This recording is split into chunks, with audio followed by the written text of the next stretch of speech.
I don't know how Sandy Zuloff ever could have forgotten me because I was a very arrogant student. But there is one thing I have to say that he taught me. He taught me the value of an honest poem. I wish you remembered that, but what I will do is I will read the following poems, and perhaps you'll agree that they are honest. At least that. I have a friend who was supposed to be here tonight.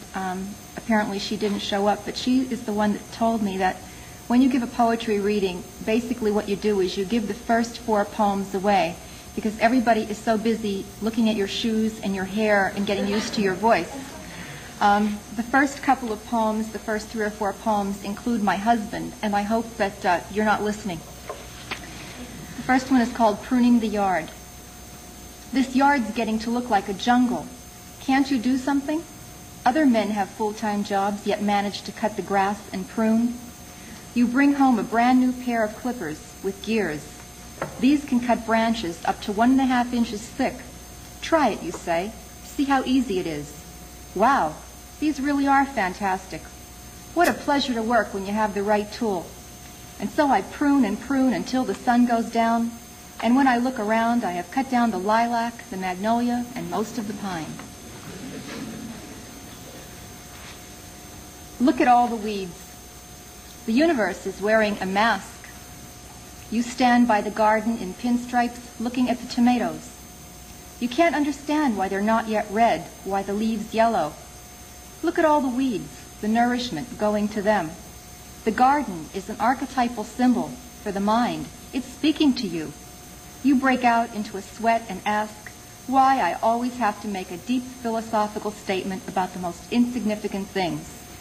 I walk into the kitchen to pay bills, the stillness of a hot afternoon broken by the sound of your car laying rubber all the way up the hill.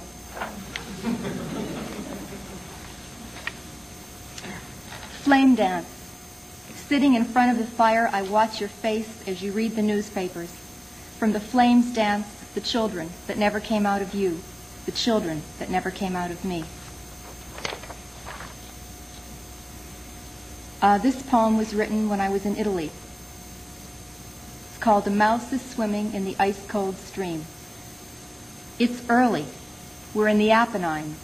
The sky is extremely blue. I stare into the water while you sleep. A mouse is swimming in the ice-cold stream. The day before we left for Italy, we sold Jenny our old blue car, a car we had for 13 years. Before she came to pick it up, you pulled out the back seat looking for change, and there it was, a family of mice. A mother nursing 3 of her young looked up at you. The father froze as you frantically began to sweep. You couldn't sell the car with mice inside, you said. The mother dragged herself, baby still attached, into a rusty hole beneath the floor. The father stayed behind to fight, a losing battle with the broom.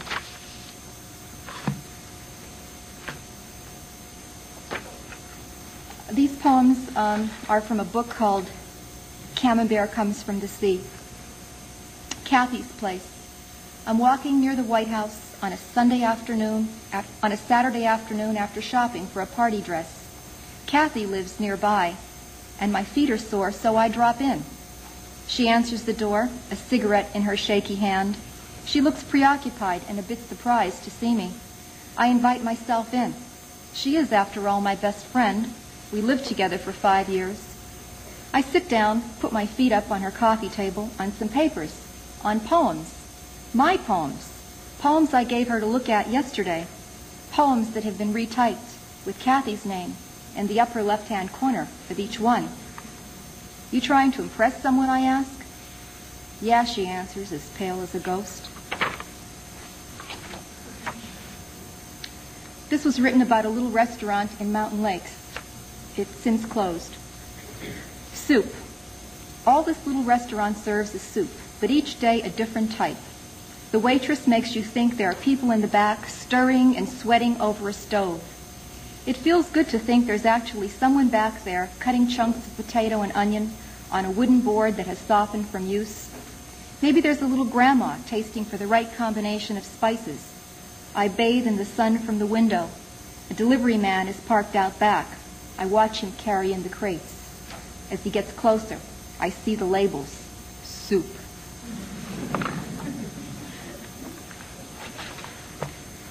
I hope you all know what a pomegranate is. It's a luscious, sensual-looking red fruit with wonderful jewels on the inside.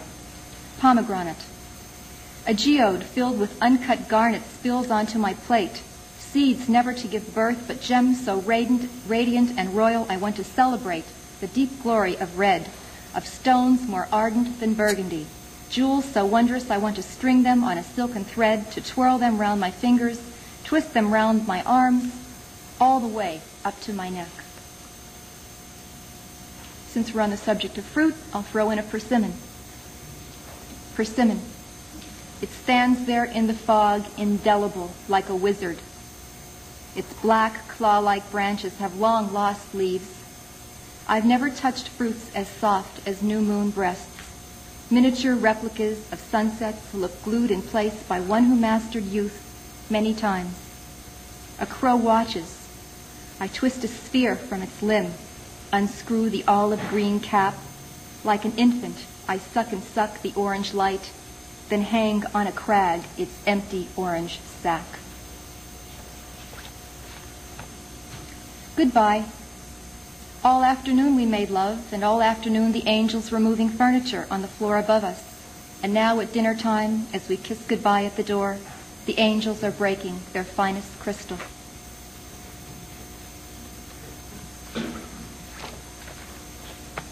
Advice to a naive friend. Take my word, she's interested. As you spoke to her, she opened and closed her thighs slowly, like a butterfly fanning in the sun.